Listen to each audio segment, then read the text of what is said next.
Yeah, we can start Okay, now. we can start now. Yeah, we can.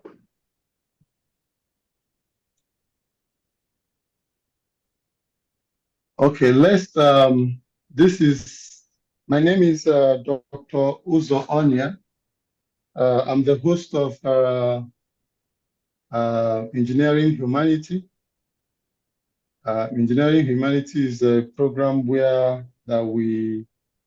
a project where we try to close the gap between the society as we have it, the human beings that are in the society, and our well-being, because we have identified that well-being is a very important component of our activities as human beings and professionals. And we are targeting young people in Nigerians as audience to this program. And the idea is that we understand that when you are able to um, develop a good well-being, a good behavioral pattern, a good attitude, and a good mentality, you can be able to reach out and steer or impact your world. The idea behind targeting young people is that they are the future of tomorrow. And we are glad today to have an expert in mental health issue, as our topic today is does social media and digital technologies enhance or hinder mental well-being? And to have this wonderful interaction with us today is no other person than a very well-renowned and our own sister and professional and expert, Dr. Dayyabah Shaibu, who is a mental physician and an international certified addiction professional, and also a sleep expert. Doc has done so much in this field. Um, she's interested in studying human behavior, addictions, psychiatry, sleep medicine, well-being, lifestyle, and she tries to normalize conversation around mental health and general psychological well-being. She likes to see people be the best version of themselves that they can be and be able to impact their world. She has carried her campaign and her messages through several platforms. She doesn't shy away from engaging both young people, the elderly, and everyone. She has talked on so many platforms on AIT, NTA, BBC, and she also writes her opinions, professional opinion on so many platforms. She published to reach out to audience, and we are happy today to have her as our guest to discuss this topic today. Doc, we are very glad to have you, man. Welcome, Dr. D. Thank you very much. Thank you for having me. I'm happy to be here as well. Oh, we are so happy to have you. So, Doc, what um, uh, can you tell us from your background and what excites you most about from your background and experience professionally? Of course, we can't even say that we can separate your background from your profession, because you are about social inclusion and social behavior. So what excites you about this career generally? Okay, interestingly, if I may just go back, in history without taking a lot of time, when I was in medical school, the way med school is, you first of all do the first 6 years of general medicine where you go through all the specialties. And then it's after that you now narrow down and decide which of the specialties you want to specialize in. Psychiatry was the one of the least, in medical school, where my teachers, kind of talked about how many of you will go into psychiatry. I was one of the first people to shout, no, God forbid, I won't go into psychiatry. But, looking back now, I now realize it was because of the experience I had in psychiatry as a medical student, because then psychiatry or mental health hadn't evolved as much as it is now. At that time, when we go to the psychiatry ward, you see patients in chains, you see patients being dehumanized, you see the way patients are treated, almost as if they're not human beings. And I just couldn't stand that. I couldn't imagine a life where that's all I will be seeing. Fast forward to when I ventured, if I'm allowed to say, by accident into psychiatry, and I experienced psychiatry the way it's supposed to be. I did most of my psychiatry in a private organization that simulates world best practices, where you don't, unless absolutely necessary, you don't physically restrain people. Even if you have to do that, it's very temporary. So, I was trained to see people as human beings first, who have an illness, as opposed to allowing their illness define who they are. Do you understand? And then at that point, I was now able to open up my mind to see and understand human beings and human behavior. So I always saw this career, and I still continue to see this career as one that pushes me to grow as a human being. Because if I'm sat with a client, I see a human being in front of me who have experiences that does not make me better than them, because I could be on that side of the table. So it's actually a very interesting thing, because for every time you're dealing with people, you're also learning and growing. So I give an example. Someone comes to you and says, "Oh, I have a child whom I've done everything for, but I just found out my child is doing drugs."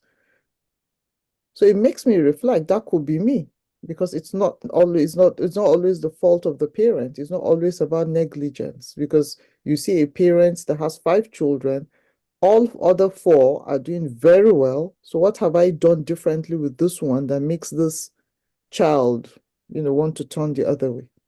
So it gives me a reason every day to go back and reflect and say, I just had this situation today. It could be me, and then this person seems very angry. You have situations where a patient will come and call you names. It teaches you patience. It teaches you how to be a very um, um, high-ranking professional, because it teaches you how to contain. Say a patient calls you an idiot, for example. You don't respond and say you're also an idiot. You don't respond and say, you can't come here and call me an idiot. It teaches you to reflect. Oh, you seem very upset.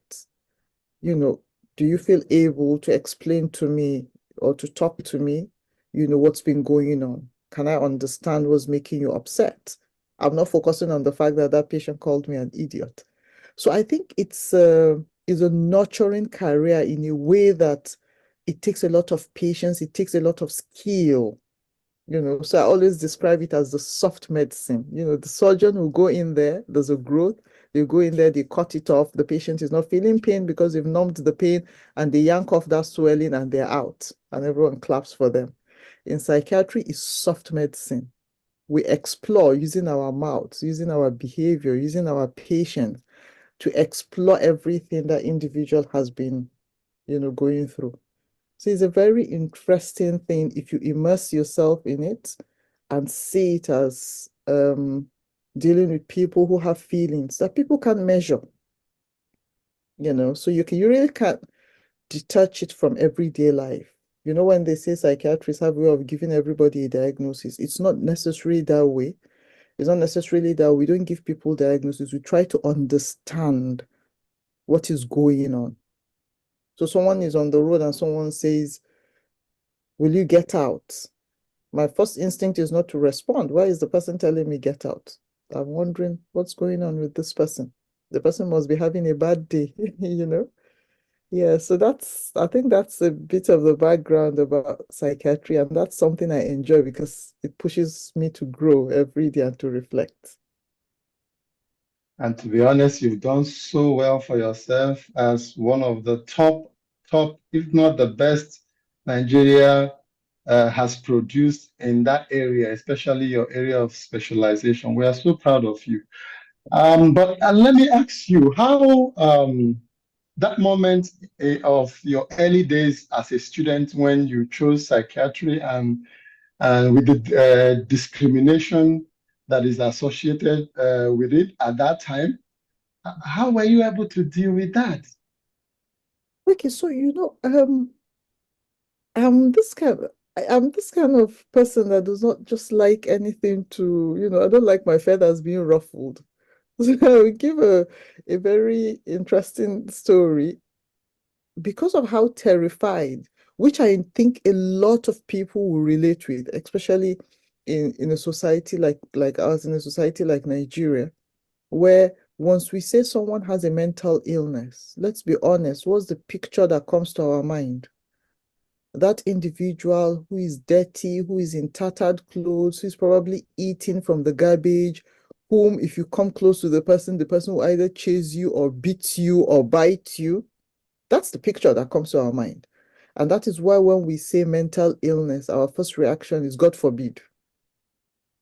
Do you understand? So I was not different at that time because when they say someone has a mental illness, that was the picture that used to come to my mind as well. And then even in medical practice, that was the bulk of the kind of patients that were on admission. Because at that time, if someone had something like depression or anxiety, the kind of society we come from, they don't bring you to the hospital. They either tell you to snap out of it, or they tell you to man up or be strong. What's making you depressed, Or if it gets to a certain stage, they take you for prayers, right? So if I was walking on the road at that time, and with all due respect, without making it look as if I'm looking down on a particular profession, if I saw, someone who was in dirty clothes, for example, a mechanic, with, with all due respect, I respect, people who have dignity in labor, but I'm just giving that as an example because, the average mechanic comes out of maybe they're going for lunch, then their work clothes covered in grease and all that, their work clothes. I don't give myself time to think if this is a mechanic or this is someone with a mental illness. I get so terrified. And if I have to cross the road without looking, I'll cross the road just because I'm afraid of someone hitting me or biting me, So that was how terrified I was. And then if I was in the ward, and for example, I was asked to go clerk, maybe take a history from a patient because that was part of our academic work. Of course, I won't go to that ward alone. Of course, I have to go as a group. Of course, I have to look for a reading partner, for lack of a better word, to say, oh, can we go collect this patient? Can we go take a history? And I'm as far away, if possible, as possible. And I'm saying, okay, I'll be taking the notes. Can you be asking the questions? If I need to ask a question, I'll ask from here without making the patient look like I'm obviously terrified of them. But because it was something I needed to do to fulfill my medical degree, I had to do it. But if I had a choice at that time, I don't think I would have done it. And at that time, it was more of me doing it because I needed to tick that box because without it, I wouldn't have graduated. I'm looking back now and I'm wondering if it was an elective course, like if we had elective courses in medicine, would I have done it? I don't think so. I don't think so. But I always Yeah. remember that every time I went for psychiatry post, I always came back broken because I didn't understand how someone would be walking around the compound of the psychiatric hospital with shackles on their legs, in chains, because they are afraid they will run out of the hospital or they will hurt someone. You understand? But somehow we survived it. We're resilient people, we had to do it. So we did it. And luckily, it was one of the short postings. You do it over 1 month, and you're done. You write the exam and you move on. Yeah, so I survived Thank it. you. Thank you very much. I think part of what we are going to learn from that story is resilience. And you have done so well overcoming the stigma, discrimination, and has gotten to this level. We thank God for that. I was last night stunned when I was reading your work on Intercept Consortium, the sleep talk that you posted. And I was shocked at how important sleeping is to our well-being, our performance. In fact, when I was growing up, even up till now, I used to ask researchers in the academics environment and also in the industry, because I practice as well as a civil engineer. We see people who sleep as weak people, as people who are lazy. And so, but after reading your work last night, my mentality shifted. So, I noticed as well that part of the responsibilities, natural responsibility, God-given responsibilities that the nature has bestowed upon us as people to manage our mental health, number one on the list is to imbibe on good sleep hygiene. Yeah. So, and then other things, manage our expectations, exercise our mind, and all those things. And it got me wondering of the importance of that opinion you posted out there and how important it is. With your permission, we would like to share it with our audience, give them the link to go and read that, because once I stumble on any important information, I like to share it with people around me. And then the connection here is the fact that digital technology and especially social media, it's to some extent uh, uh, if affecting the way people sleep. And affecting people's sleep pattern. It to some extent affects people's expectation, because so many people have this expectation that what they see on social media is how their life should be. And also it to some extent borders people's mind, makes people think a lot about things that they may not be able to achieve or not yet ready to achieve and all that. So, and all this summed up in fact, we did a study on the topics that we are going to select to start these conversations. And mental health, mental well-being came up number one. And also this issue of social media and digital technology also ranked. So, and that is how we came to you and said, we need the best to tell us. And when efforts were made to get secondary and other people, we said, no, we needed the best, which is you, and also someone that understands Nigerian environment, our own product, to come and talk to us about some of these things, because you better understand us and you better know how these things work as a professional. So we will ask, how does social media impact our mental health?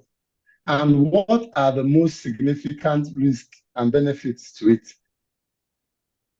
Okay, thank you, Dr. Uzor. So you see how I look at social media and technology as a whole. I always like to equate it to the kitchen we have in our homes. We know that if we look at the kitchen is where food comes out from. It's like the powerhouse of the house, isn't it? And then on the flip side is a dangerous place. The kitchen is one place where if you have a child, you want them to gain prowess and dexterity in. You want them to be able to cook when they grow up. You want them to be able to be functional in that kitchen. In the same vein, the kitchen is one place where if you had a little child, you'll be terrified if that child goes into the kitchen on their own, isn't it? So I always ask a question. Do we lock our kitchens because we have children in the home? The answer is probably no, we don't. What we do is we guide children as they grow up on responsible use of the kitchen and the utensils that are there. We know that there's fire, we know that there are knives, we know that there are sharp objects like the fork, we know that there are things that can potentially harm that child. But we don't lock the kitchen and say, children don't go into the kitchen. No. As they grow up, we teach them age-appropriate use of the things in the kitchen. No, for now, you don't turn on the gas. No, for now, you can't use knife. Then they get to a stage where, oh, mommy, I want to help you cut. Then you probably give them table knife that is as blunt as anything else and say, okay, just take this carrot and let me see what you can do with it. If they mess it up, fine. But you're teaching them gradually, isn't it? So I always give that analogy because we can relate to it. So the same way with technology, I hear a lot of parents or, guardians say, no, no, no, no, no, I don't allow my children use a phone. I don't allow them use a computer. I don't allow them, go on social media. I don't. At some point, people would definitely have access to technology. We've moved to a world where even if you went for an interview, you'd be asked, what are your skills? What are your technological skills? And even people who have barely owned a computer or barely used a computer will just by default put on their CV, oh, Microsoft Word, Microsoft Excel, skills. Even if they go to business centers to do these things, I'll get people to help them. Because why do we do that? Because we believe they carry points in an interview. So what am I trying to say? It is something that has become part and parcel of our lives that we need. Right. So having said that, I think we understand that there is a great benefit that comes with the use of technology and social media. So for example, how are we having this conversation at the moment? How are we spreading the word and the information and the gospel of mental well-being and, all the work we do? At the moment, we're using technology. Imagine if I grew up and I still am. No, no, no, no, no, no. There's so much vices. There's so much going on, on the internet. I don't use technology in the first place. I don't use any of this social media communication. You found me on LinkedIn. If I wasn't there, you wouldn't have found me. So how do you communicate to people? How do you enlighten people? How do you teach people what they don't know? So I think that is the major benefit of social media. You're out there. Even how many people can we reach? How many people of the 8 billion people in the world? How many of them do I know? Okay, my family, then my friends, then my colleagues, then of course those people know some other people. A lot of times people reach out to me and they say, oh, this person has, this condition. How can you help? I can either signpost them or tell them, oh, you can reach out this person. This is their contact, or this is their social media handle, or this is their WhatsApp number, for example. I was leaving the country for this place, and I have a lot of patients that said they will not allow me transfer them to another clinician. And I said to them, but I'm only available virtually. Yeah, a few of them said, okay, sometimes I kind of like face-to-face consultation, so I don't mind signpost me to someone. But I had quite a number of them that would say, no, I'd rather continue virtual with you. So if that technology wasn't there, do you understand then? A lot of people cannot be reached. Telemedicine with COVID, telemedicine, it became a big thing. I have consultants here in the UK who have not seen patients face to face since COVID, either because of maybe traumatic experience they had, or for some reason they themselves have developed some anxiety and fear of going out. They've not left their houses to the hospital since COVID, so they run their clinics virtually. You can imagine since 2020. Okay, so a major advantage of social media, apart from spreading knowledge and information, is communication. We all experienced the lockdown. Imagine if during lockdown we didn't have the social media to keep us going, we didn't have means of communicating, we couldn't do FaceTime, we couldn't do Snapchats. I don't know how Snapchat works, by the way. There's so many. We didn't have the Instagram, we didn't have the Twitter to keep us going. imagine what will have happened to our minds. We'll have probably all lost our minds. So there's a huge benefit. There's a, for me, I can't quantify it in percentages, but based on how you see social media and all those things, I see more benefits than the downsides. Again, because I'm able to open my mind and I always see positives more than negatives. In every situation, I choose to see the cup as half full rather than half empty. So there's a huge benefit to social media, communication, keeping in touch, social connectivity, which is a very important aspect of mental health and mental well-being. You see that thing called isolation? If we look back in history, where they say no man is an island. I mean, that's why even from Genesis, when God decided to create Adam, he created Eve to keep him company because he understood the importance of companionship, isn't it? If God had so wished, he would have just created one human being on this whole earth and there'll be no one to question him.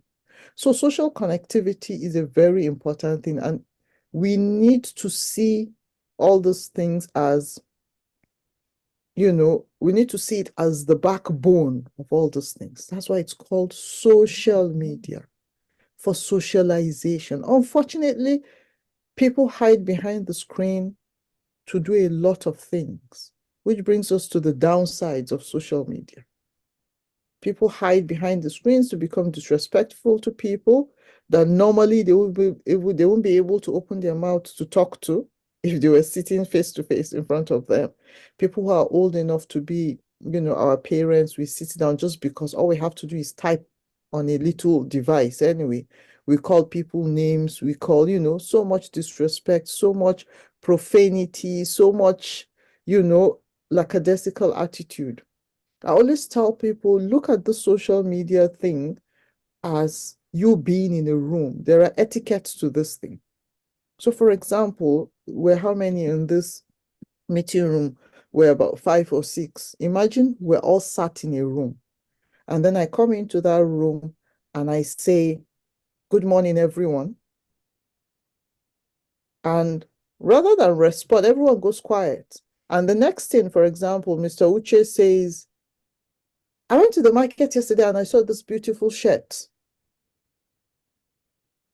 What I said was good morning. You've not responded to my good morning, and then you're just talking about something completely unrelated. On a normal day, it comes across as impolite, isn't it? But because we're all sat in the same room, we're able to identify and register the fact that that was not polite. You didn't respond to my good morning. So why do we do it on a WhatsApp group? Because it's a device anyway. So we need to have that at the back of our mind. Someone comes in to say, please, I'm asking, can someone help me? Does anyone know where I can get a pair of black shoes to buy? The least we can do is, oh, I have no idea. I can't even remember the last time I owned a pair of black shoes, or the last pair of black shoes I had was given to me as a gift. I'm sorry, I wish I could help. The person feels heard. The person feels listened to. But the next person that is going to respond is going to post a forwarded message that has nothing to do with, that probably has to do with football or politics. So do you think if the person is struggling with their self-esteem already, or the person had to struggle to ask that question, do you think that tomorrow the person will bring their problem there or their query there? They just go silent. Then 2 weeks down the line, the admin is talking about, no, we need to keep the group alive. We need to blah, blah, blah. We need to, then they're probably posting a long list of things that keep a group alive, things that kill a WhatsApp group. Again, we're not behaving like there are human beings on that group. We're behaving like we're robots, And that is why sometimes if we go to some websites, we see a little thing at the bottom when you're filling a form, they'll say, let's confirm that you're not a robot. Give us some tasks. So, these are the things with social media. So it's a lot of things. We can go on and on and on about the positives and the negatives. I will always say that the fundamental thing for us to look at is, let's look at the social media as something that is helping our social engagement. Let's always try to simulate our real life scenarios. If I was here physically with this person, how would I behave?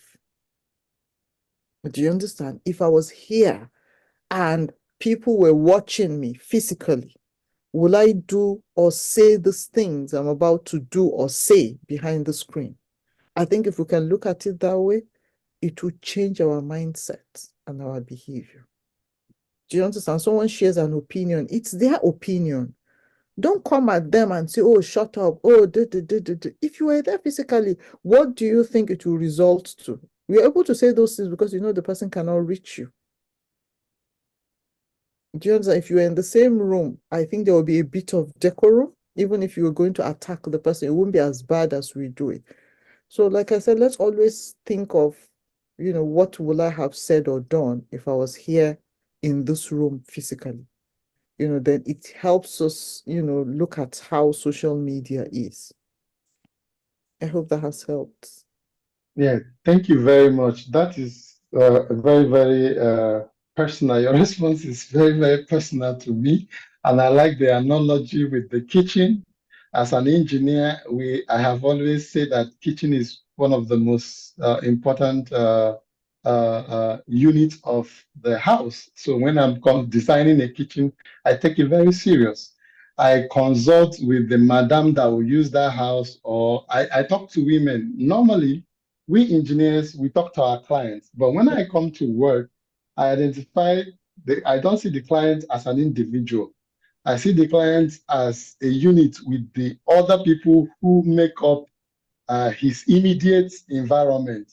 So if I'm building for a family, when it comes to design of the kitchen, I talk to the madam because I feel she understands more as an African that we are, how that kitchen will work better, and women are more gifted in that area.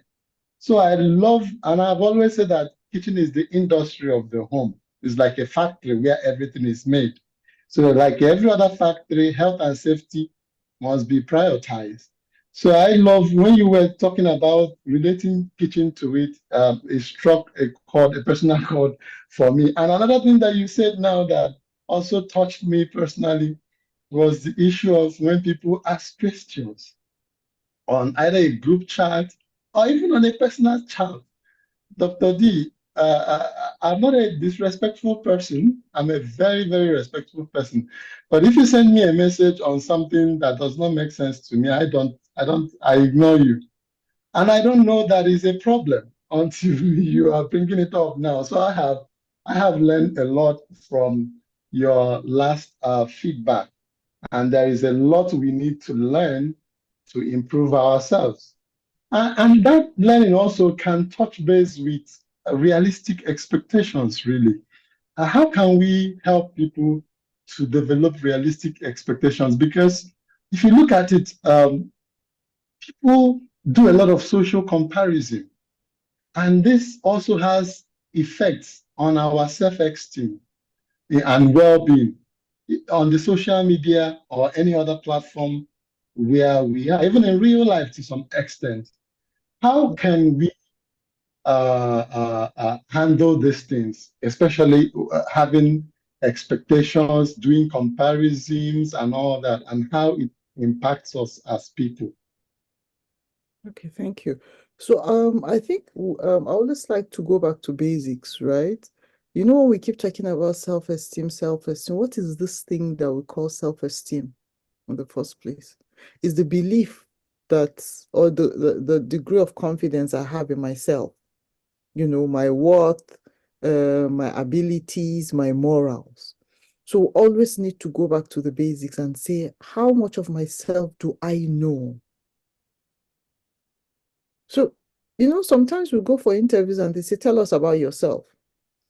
And you find out that people just read out what they have written on their CV. Oh, I'm a graduate of this, I studied this, I studied this, I studied that. Oh, yes, that one I can always, even if I go to your university or your schools, they will tell me about you because, yes, they have records of you. You studied this, you studied that. Who are you as an individual? What are your strengths and your weaknesses? That is where you lose a lot of people. What are your strengths? If you're to use 3 words, for example, to describe yourself, what will those 3 words be? Not sentences.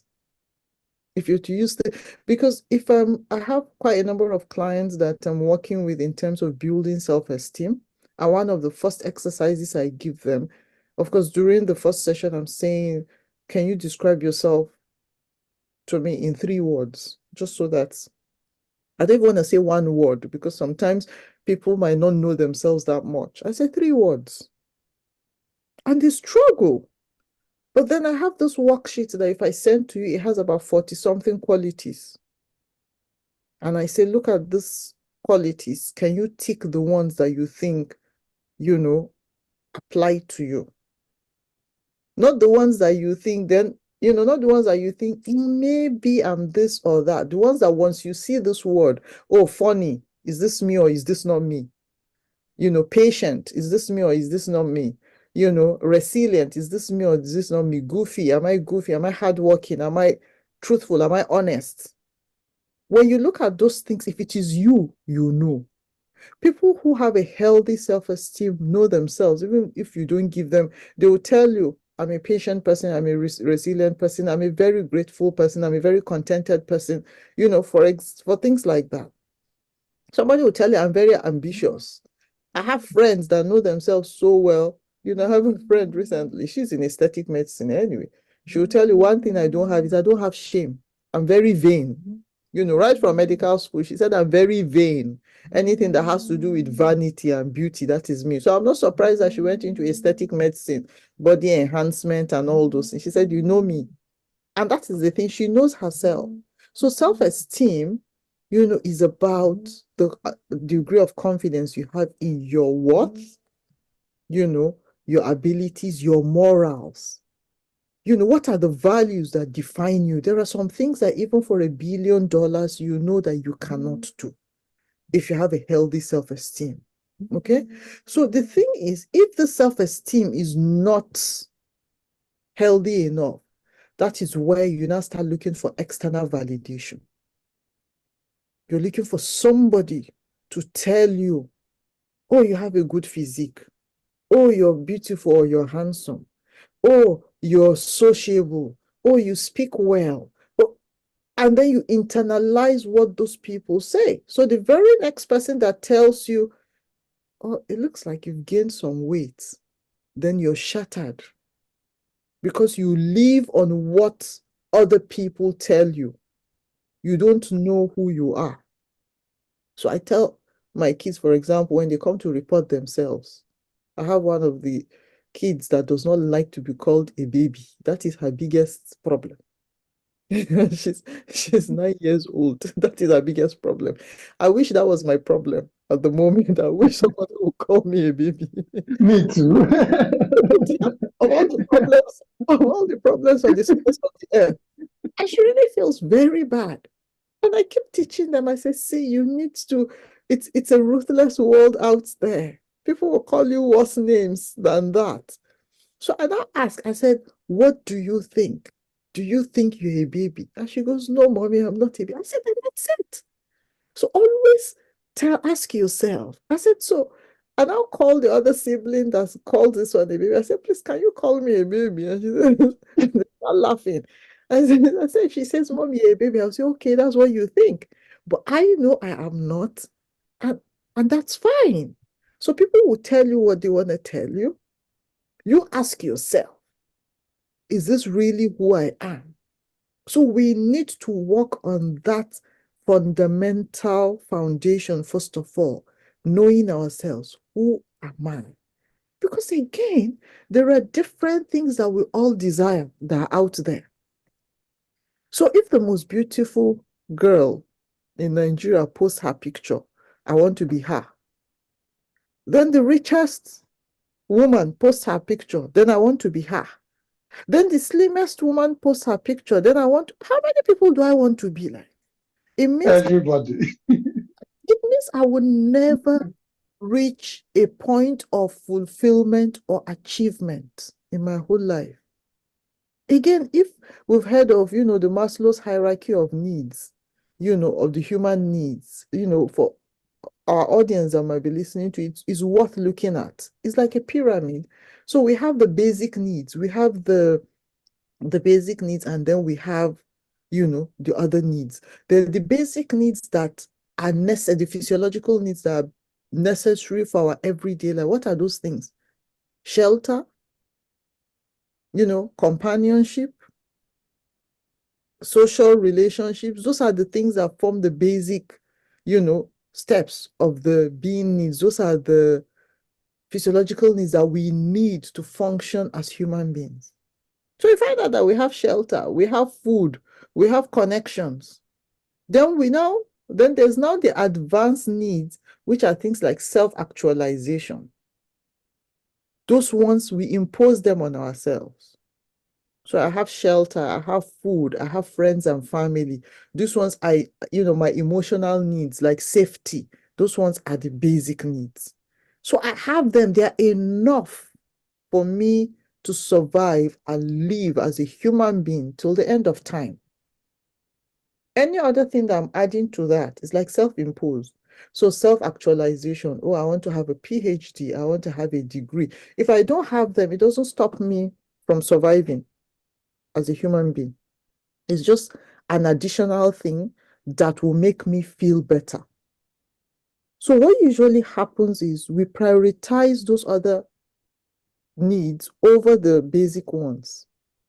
So we lose the gratitude. We lose sight of the things we should be grateful for. So I have shelter, I have food, I have friends and family, I have love around me, I have good health, things that money can't buy. But I lose sight of that, and my eyes on that person's job that pays them 3 million naira a week. So until I get there, I don't feel like I've achieved anything. So it begins to break down my self-esteem. Because this person is posting a Rolls Royce on their page, then it's almost like I need to do anything to get that Rolls Royce. I have a functional car that is not giving me a problem. It's not giving me problems. My family is happy. I don't have conflict in my home. But then I want to get that Rolls Royce by all means, losing sight of the fact that there are some things that I might do that will completely break down the peace and tranquility that I have in my life. Because now I'm willing to go do whatever it takes to be able to get that Rolls Royce, just so that I will post it. And I always ask this question. Sometimes, we ask ourselves, we tell ourselves that we need these things. And I ask people, I say, do you really need that thing that you want to buy? Or do you need people to know that you have it? There are two different things. There's a difference between needing it and needing people to know that you have it. So for example, there's a bag, maybe that costs $5,000. It's all over social media, it's trending. I probably hardly ever even carry a handbag because my job probably entails that I carry a laptop bag, I go to work, I drop it on the floor, I bring out my laptop. Again, I'm going home, I put it in the backpack because it's more convenient for me to jump on the bus or in my car or wherever and go home. I hardly even go for social outings. So why do I want to carry that bag that costs $5,000? Because I want to jump on the trend. That, oh, this bag, she has the orange one, I have the purple one. Then, after suffering to get it, then the next one that cost $7,000 comes out. And so will there ever be a time in your life where you're breathing and saying, I have achieved the things I want to achieve and I'm grateful for? So set your own goals. Because the moment we start to live by other people's yardstick, then that's the beginning of our lack of peace and tranquility. And if we don't get it, then we'll now start to feel like we have failed. Whereas in reality, you have not failed, you have probably overachieved, but because somebody has set a standard or a goal for you that you imbibed, then you're not beginning to feel like a failure. So even the little self-esteem you had starts to break down. So again, in summary, I think we need to just work on our self-esteem. We need to know ourselves so that whatever we see out there is just for entertainment. Because again, sometimes you go on the social media, not because you're looking for anything particular. It's going to be unrealistic, for us to say, oh, only focus on things that, there are times that we'll read our social media, we'll be like, oh, these blogs, I don't even know, they're filling my brain with a lot of rubbish, and I'm going to unfollow them. Sometimes you now get bored and you go look for those blogs again, and then you start to follow them. And it's okay too, it's okay. But at the end of the day, always have at the back of your mind, what am I doing with this handle? What am I benefiting from it? It's okay if what you're benefiting from it is laughter and gist. It's okay, but we shouldn't let them take over our lives. So I think that's what I would say in terms of the social comparison. We need to, basic thing to do is work on self, because that's what we have control over. I can't start telling people, oh, do this and do that, because again, my profession is not about advising people. It's about working with people to get them to understand what are the pros and cons, and eventually they make the decision themselves. So that people don't see it as, well, I'm advising. You don't necessarily have to take my word as gospel. For every situation, you look at it in its own merits and say, okay, what are the things you benefit from this? What are the things that you think affect you negatively from this? So what do you want to achieve? Someone can come to me for the same social media thing and say, I just want to go off social media. Why do you want to go off social media? Someone will say, oh, I just want to go on social media, but stop comparing myself with XYZ. So can you see these two people are coming to me with social media issues, but in different contexts? All right. So basically, I think it's to work on self and build our self-esteem to a very healthy place. Thank you very much, Dr. D. That is so wonderful. I think that we have to make sure that our conversation, your analysis and your recommendation and your advices reach as much young people, especially in our university and the corp members, as possible, because they need everything you're saying. Everything you're saying from the practical standpoint is applicable. I can feel it, and I believe that they will also feel it. I would like to ask you, this connects also back to our sleep and other things. Um, does social media usage affect our sleep pattern, and how? Both physical activity and overall physical health. I ask this question because even in our construction and engineering environment, recently, or within recent times, in the past 5 years, I've noticed that even the laborers, the carpenters, all of them, everyone is on social media. And at some point, they connect an alert to their notification. If a blog post, they get a notification. And even on the job, such a risky construction is a very risky job, and almost all engineering operational practice. So they will bring out their phone to check the blog while working. And no matter what you preach, it doesn't seem to get it.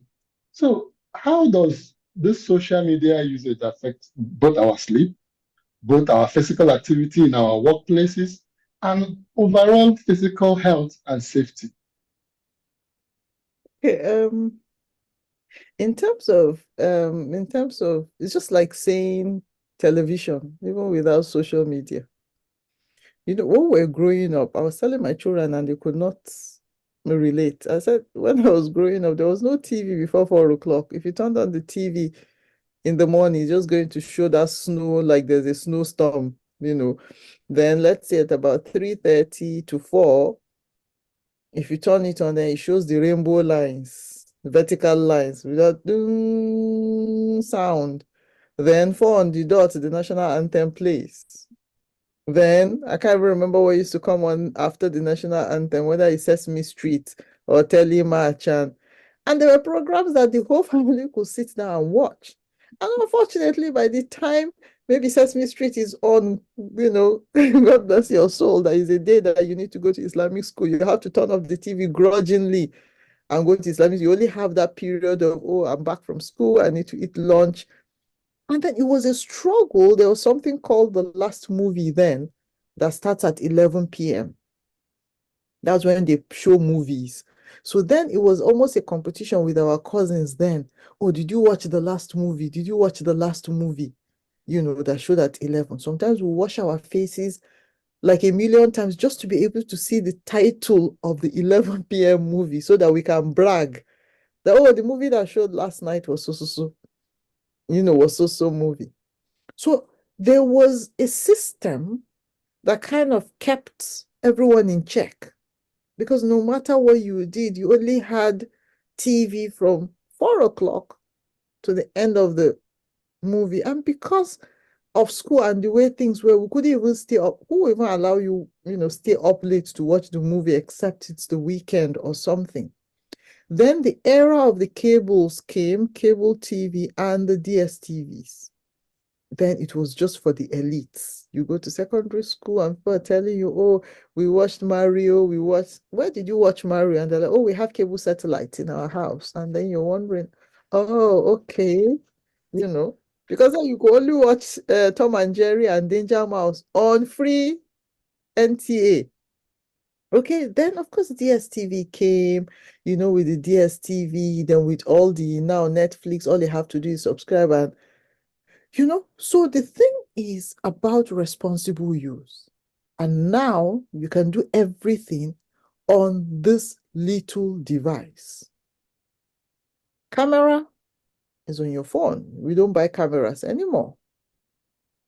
Then we used to have portable camcorders. Oh, if you're going for an event, you're carrying your little video recorder, then you put it on a cassette, you now go and have it transferred to either a DVD or a VHS cassette. Now your recorder is on your phone. Alarm clock is on your phone. Fitbit is on your phone. Your calendar is on your phone. So one alert or something is always coming up on your phone. I was listening to a program some time ago, and the person says, if you wake up from bed, like as you're opening your eye, if the first thing you reach out for is your phone, then you have some level of dependence on your phone. And it got me thinking, because I'm sure 90 people out of 100 will fall into that. Sometimes you're even rolling over in bed. Somehow you kind of reach out for your phone. And you just find yourself going to Instagram at 3 a.m. Hello, what's happening there? Guilty. Are you wondering? And it can keep you up for the next 1 hour, 1 hour, 30 minutes, because you just find yourself, from Twitter, then one notification pops up, then you click on that, then you go to Facebook, then you go to this, and you're wondering, then you wake up in the morning struggling. I didn't have enough sleep. Self-imposed, And again, I've had conversations where someone shared the experience and they said in their house, they have what they call the gadget garage.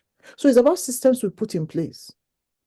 It says in their home, they have what they call the gadget garage. At 9 p.m., everybody goes to keep their gadgets there. It's like a little cupboard and everything, and everyone, and they lock it, have their little family time, and they go to bed. In the morning, everybody goes to get it. It sounds cool, but is it easy? I don't think it is. So again, is to go back and say, what do we use our phones for? Some people are addicted to their phones simply because of work, because all their work is on that phone. There are people that are motivational speakers. There are people, that just do things. Maybe they're social media influencers. That's where they get their bread and butter from. That's where people reach out to them. Oh, please, I want to make an inquiry. So there are some people that are online product sellers or service sellers. So if you tell them, oh, don't check on their phone, that is their office. So unfortunately, for people like that, that is their work. But again, how do they streamline and sanitize? If it is your office, then you should also have an opening time and a closing time. Because if you were going to a physical office, I don't think you work in that office 24/7. So it's still not an excuse, because you need to be alive and well to be able to serve the clients. Then talking about the ones like the artisans and everything that even on construction sites or in places are checking their phones, it's about policies, isn't it? I used to run a rehab center. I used to work with a rehab center, and there were policies, because if I had a support worker who was supposed to be observing a patient, if that support worker has a phone, that means the patient can just get a message, and the minute they're reading that message, that patient could have harmed themselves under their watch. So what do? You have a cabinet. As you're resuming work, you pack your phone. You're not allowed to use your phone. For communication in the center, we have our communication gadgets, which are not phones. There's nothing for you to watch. They just, if your colleague is trying to reach you on something. So, but people's attitude, you have people saying, oh, but if I'm on one-on-one observation with a patient and the patient is in danger, I may need my phone to call for help. And I give them an analogy. I say, okay. Or they say if the patient is in danger, or if I am as a staff, I'm in danger. Let's say a patient wants to assault me. So I give an example and I say, okay, let's look at a scenario where a patient gets aggressive and wants to assault you. So the patient wants to hit you. Will the patient freeze for you to search your phone for the number you're going to call? You dial the number. It will ring. The person you're calling will pick. That patient is still frozen. The patient won't have killed you. And then you now call. The person will pick, and the person will come and help you. It's just excuses. You don't have a point. That's why there's a device that once you pick it, everyone on that radio frequency is hearing you. It's not anyone in particular. If you're calling 111, if you're calling emergency code, that room, so, 4 or 5 people will show up. But if you ever have your phone at the point where you think this patient is sleeping, let me quickly check my messages. The time that, because it makes us lose sight of our environment. Sometimes we're looking at the phone and we're eating. We finish eating. Let's give an example of adults now in the house. We finish eating. Your partner comes to carry away the plate. You're not even aware that you finished eating, they've carried away the plate. And maybe, for example, they ask you, did you notice that there were onions in the food? You keep complaining that you don't eat onion. And the question is like, oh, there were onions. So if it was something poisonous, you will have also eaten it, because you're in social media world. Do you understand? So there are a lot of things that phone does. Some people will say, okay, if I put my phone on silent, if I want to sleep, what if there's an emergency? So I know people that have the do not disturb, but then they have a few people who are exempt from that do not disturb. So if there's an emergency, it's emergency that has to do with these people that I know will affect me. These people can reach me even if I'm sleeping.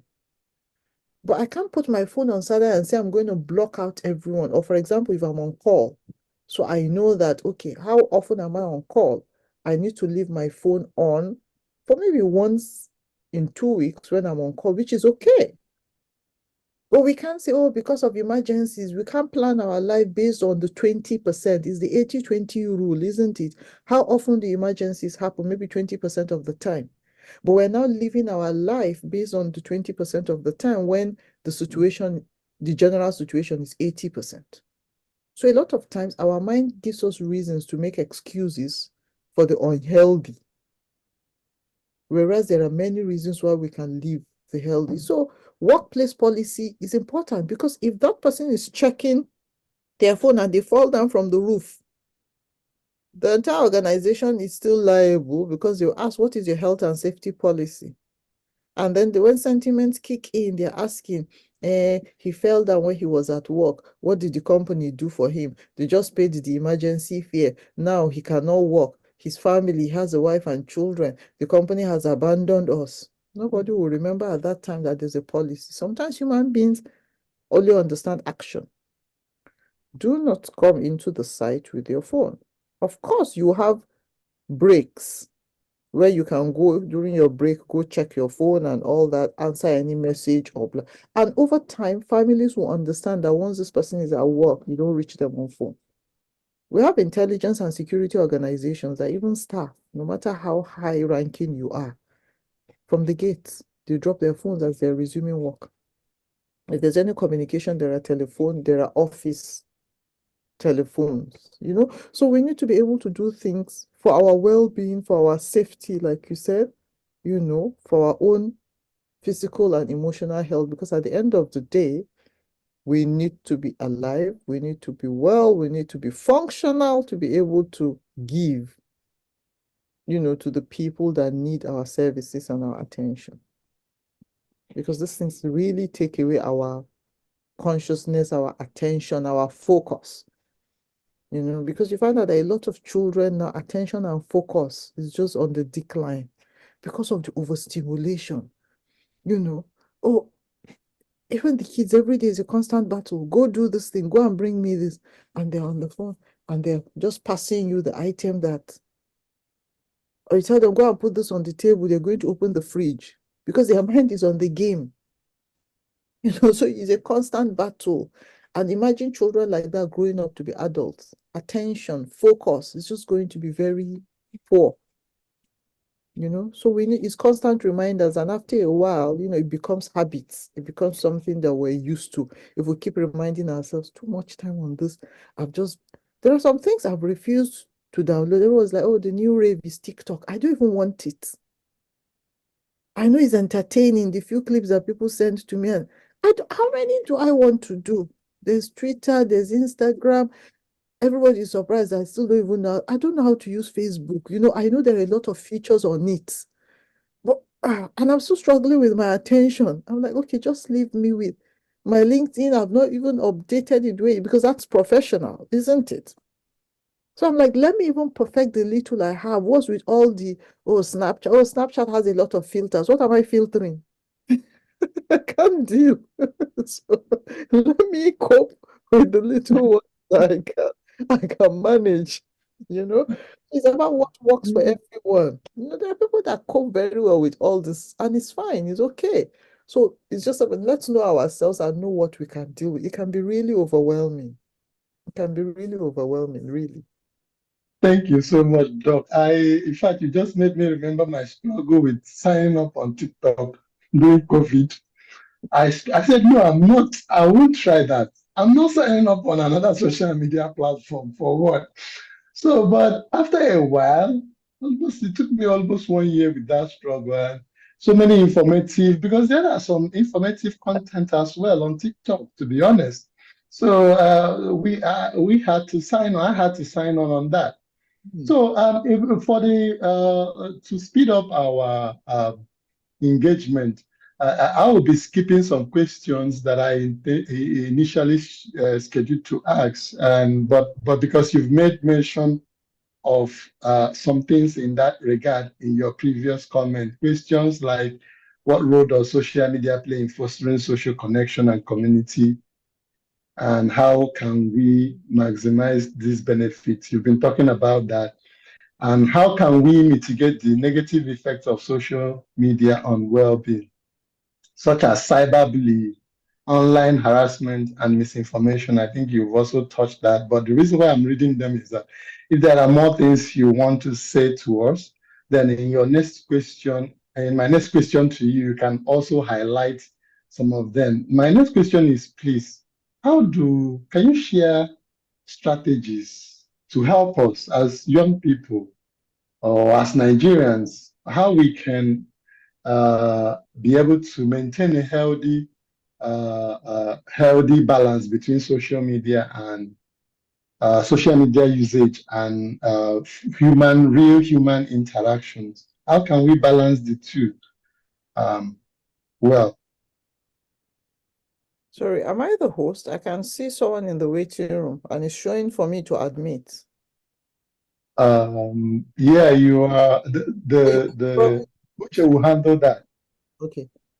Okay. Hmm. Sorry. I kind of know how to find find balance between Strategies that we can use to balance, strategies for maintaining a healthy balance between social media usage and real life interactions. And then also any other thing you want to touch base with cyberbullying and the other things that we have talked about, both the benefit of social media, but those ones you've talked more.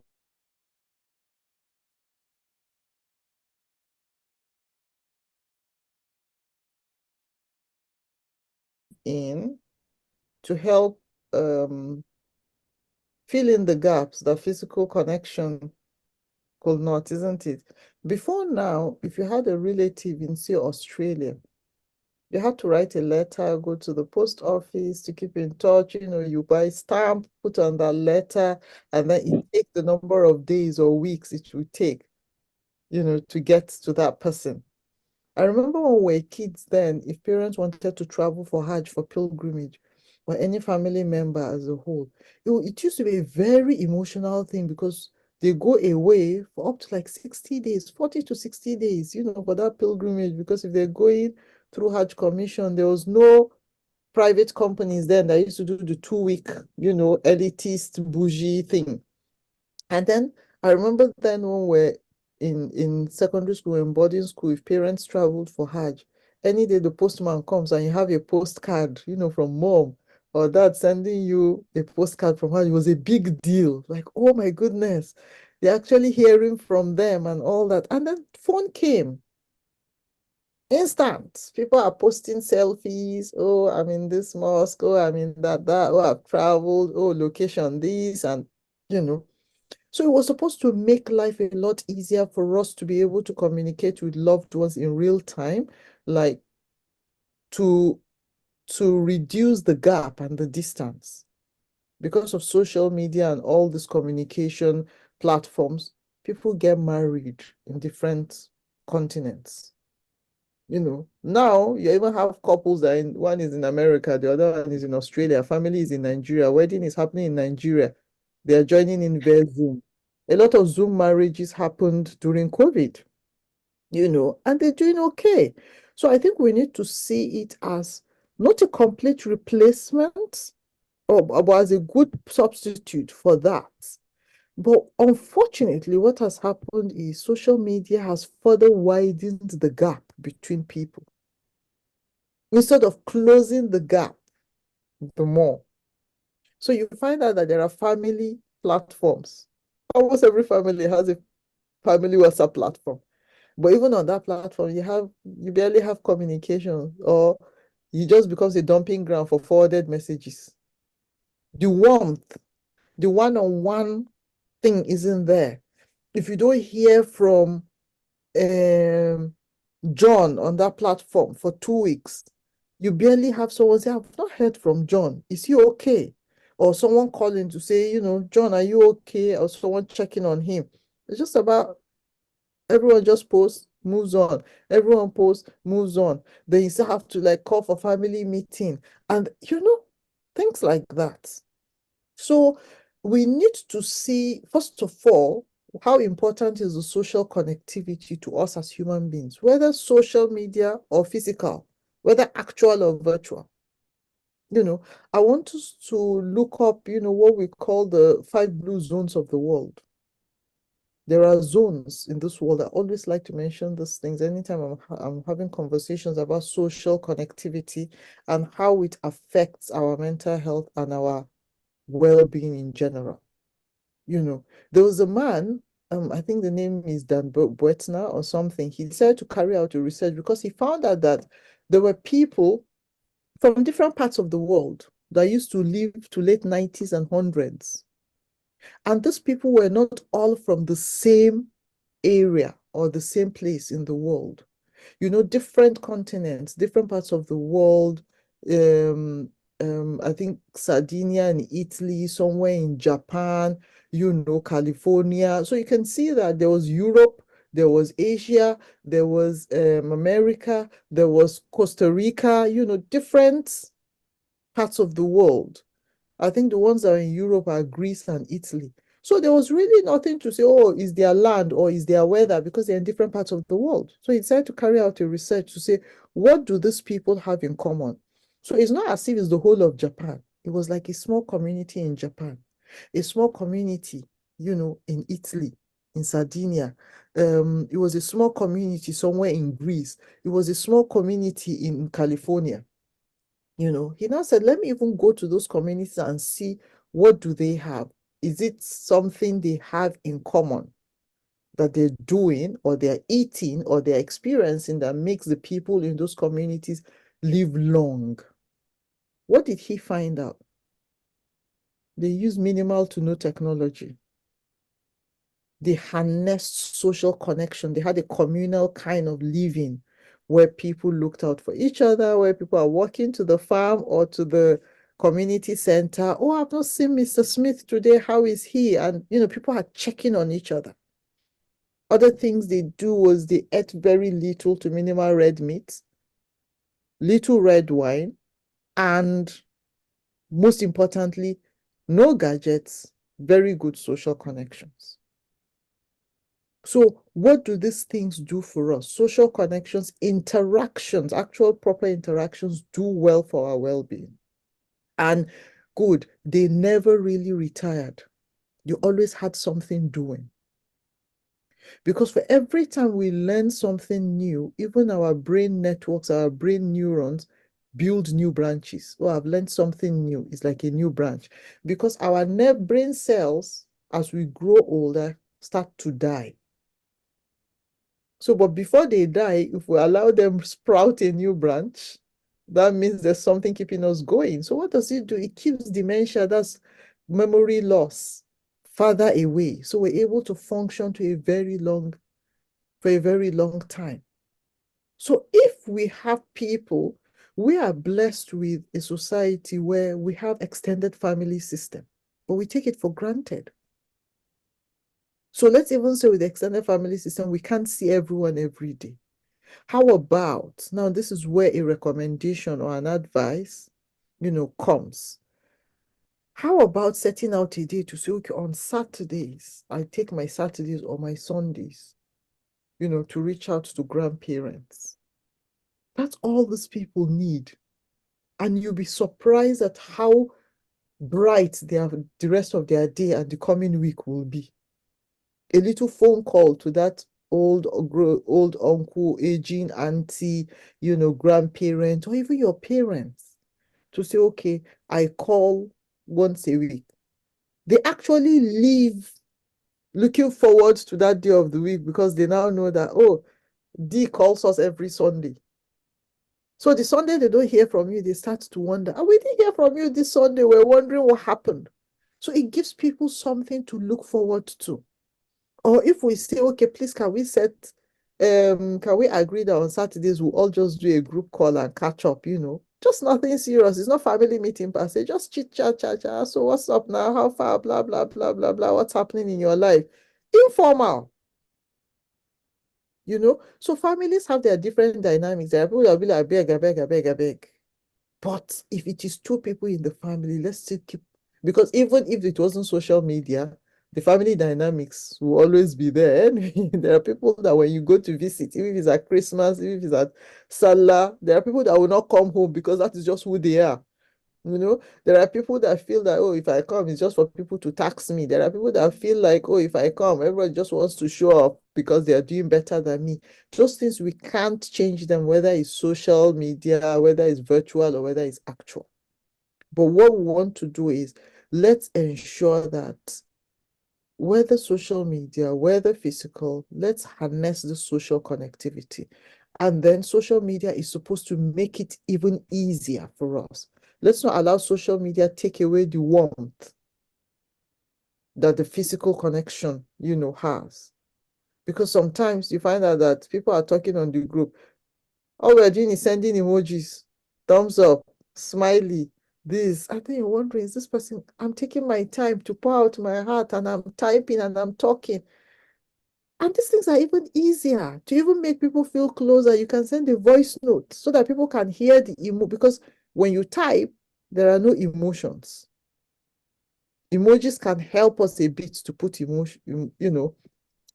My problem with emojis is sometimes someone posts something very sad. You want to put the crying emoji, you go and type send laughter emoji. And you Excuse probably me. will not even realize your mistake till after the damage is done. Or maybe because of internet delay, maybe you are laughing at a joke someone posted long ago. Before it delivers, someone has posted something tragic. Then your laughter comes after the tragic news and it's not understood. So sometimes you just want to say, and it even saves time. Send a voice note so that people hear your emotions, hear how you feel, and people kind of relate with you. I don't know if it happens to everybody. It happens to me a lot. Sometimes I'm listening to voice notes and I'm actually responding to the person, forgetting that the person is not talking to me in real. I'm like, yes, it's true. Exactly. Yes, I agree with you, but I'm just listening to voice notes, you know? So I think these are things that we can do. Let's make use of these communication platforms and social platforms to fill in the gap of what we can't achieve, physically. Once we keep reminding ourselves of that, I think it will be less of just a gadget anyway, and more of something to help us. So that these little devices that we use for communication, they can build, at the same time they can destroy. So once we have that at the back of our mind, we need to, I think we'll do better. What you call people, it might just be a text, but it's just like saying it. When you say the power of the tongue, when you type, you're an idiot. It's the same thing as calling someone to their face, yeah, because it's there. It's there. So let's just remember that the fact that we're behind a screen does not take away the impact of whatever it is we type or we send, on this device. It simulates, what is there physically. Thank you so much, Doc. I'll be collapsing the next two questions, and the only reason why I'm asking them because there's a specific, there are some specific words there that I want you to address. One is how does social media influence our self-identity and body image? The key word there for me is self-identity and self-acceptance. Then also the next question in connection to that is that what are your thoughts on social media, the impact of social media on relationship, especially romantic relationships and friendships? Yeah, okay. So if the question on self-identity and, body image, I think when we talked about the self-esteem, it kind of helps. Before you go on social media, before you start looking at other people, know yourself. If you want to lose weight, if you think you're gaining weight, you will know before anybody tells you. Whatever you see on social media may just be a harsh reminder. Before social media came, in medical school, what we're taught is when you're asking someone, do you think you have lost weight? And the person tells you, I don't have a scale in my house. Yes, how many people have weighing scales in their house? You know from your clothes, from your belt hole. Are you having to use the next belt hole when you're, wearing a belt? Do you need belt for your trousers that you normally didn't, need belt for before? Do you have to use pin or something to hold the waist of your skirt? Are you able now? Maybe you have a skirt that before you needed to hold the sides, but now you can't even zip it up. So a lot of times, know yourself before you don't need anyone to tell you a lot of these things. We have a mirror, we have people in our houses, if you're going out, if you're wearing a cloth and you find out that you're struggling, you know that you've gained weight. Do you really need social media to tell you that, oh, this is how you need to look? What do you want? If you've gained weight and you're happy with it, fine. So why do you need, if you will leave your house feeling like, I'm happy with this weight, I've always wanted to gain weight, then you now go on social media and someone says, oh, 60 kg is overweight. On what basis is 60 kg overweight? Is your height the same as that of the other person that is saying 60 kg may be overweight for someone who is not as tall as you? So that's why we don't use absolute weight. We use things like body mass index, which is a ratio between you compare the weight to the height, right? So the person that is telling you, I now weigh XYG kg, might not be as tall as you. So you may be weighing 70 kg. This person may be weighing 50, and 50 may even still be overweight for that person. So basically, self-identity, body image, you start with knowing yourself and set your own goals.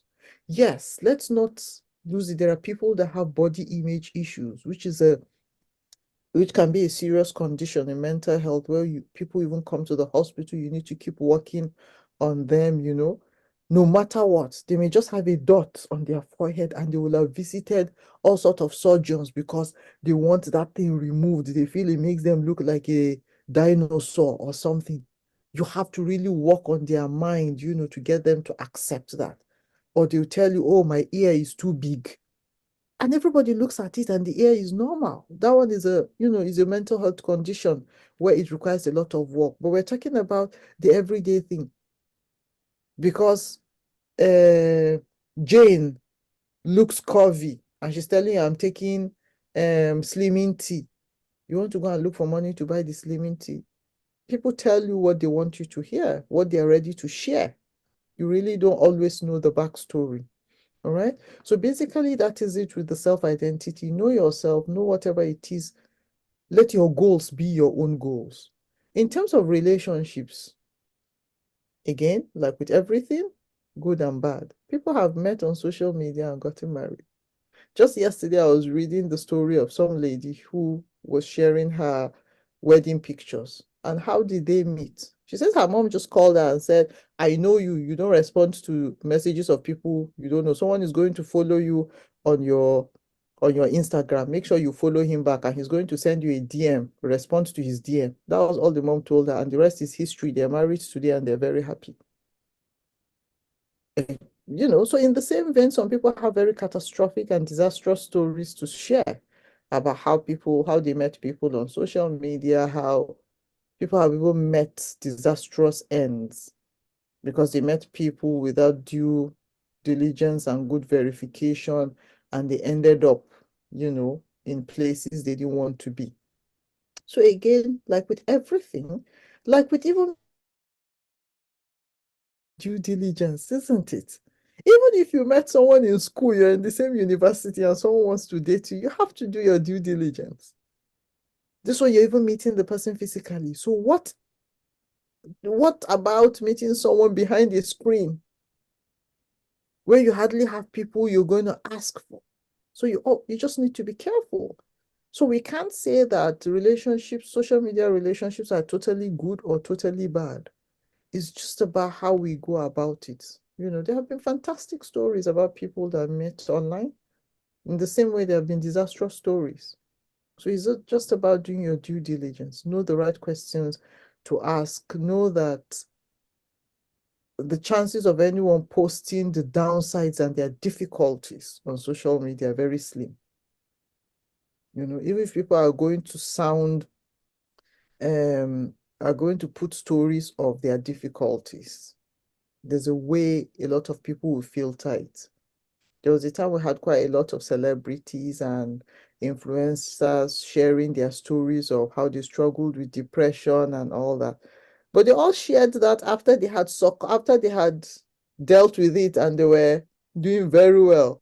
So it was almost like making them gain more followers because people felt, oh, they're being real, they're being vulnerable. At the time when they were at their lowest, I don't think they shared those stories.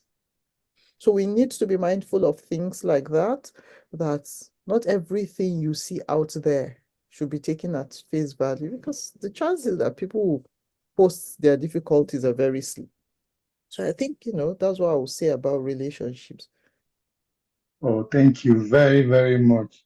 We would like to know, on a concluding note, how best should we promote digital literacy and critical thinking when it comes to social media consumption among our youths?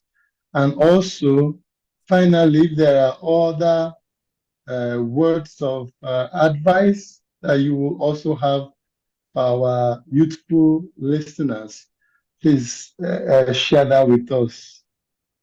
Thank you. So I'll just say, I think the catchphrase for me is, let's start with, everyone should start by knowing themselves. I can never emphasize that enough. Work on yourself, because at the end of the day, what we have control over is ourselves and the here and now. We always focus on wanting to change the world. Oh, people should stop saying, people should stop doing this. No. If I focus on myself, I need to do better in this aspect. I need to not use this word or that word. I need to stop calling people names. I need to be more respectful. I'm talking about me because I have control over my own self and my emotion. Okay? And Dr. Uzor decides to focus on Dr. Uzor. To say, oh, these are my weaknesses. I need to work on this. Mr. Uche decides to work on Uche and says, oh, these are my weaknesses. I need to do better here. Do you understand? Mr. Omola decides, okay, I need to work on this. I think I'm very good in this. I need to harness this personality of mine. I'm weak in this. I need to do better here. At the end of the day, if everyone focuses on themselves, won't the world be a better place? I need to be more patient. I need to be more honest. But everyone is pointing fingers on the other person. Oh, government should do this. Oh, people should stop doing this. Meanwhile, if you had the opportunity, you probably do worse. And then you would call it hustle. So for you, it's hustle. It's okay for you to do it. If someone does it, it's wrong. So I think that is so with social media or general self-improvement, we should focus on ourselves and focus on when we're trying to make those changes, let's focus on the here and now. Yes, if I want to be a millionaire in 3 years, I need to start with now.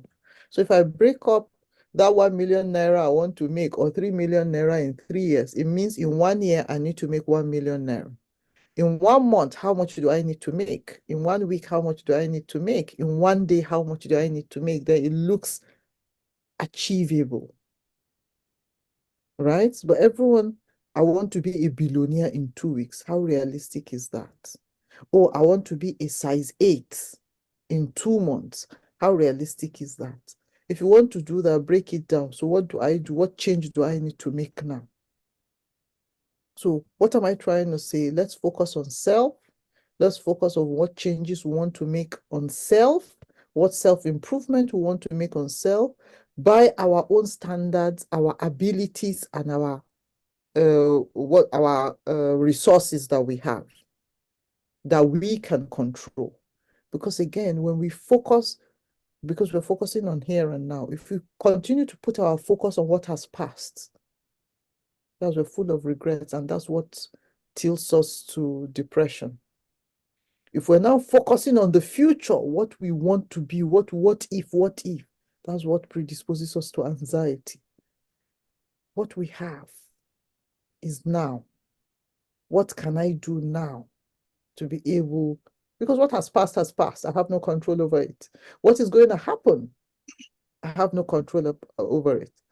But what I have is now. I can take steps now to better or to achieve what I want to achieve tomorrow.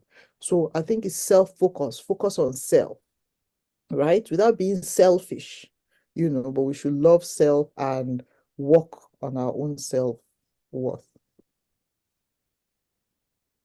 Thank you so much, Dr. D, for this wonderful engagement.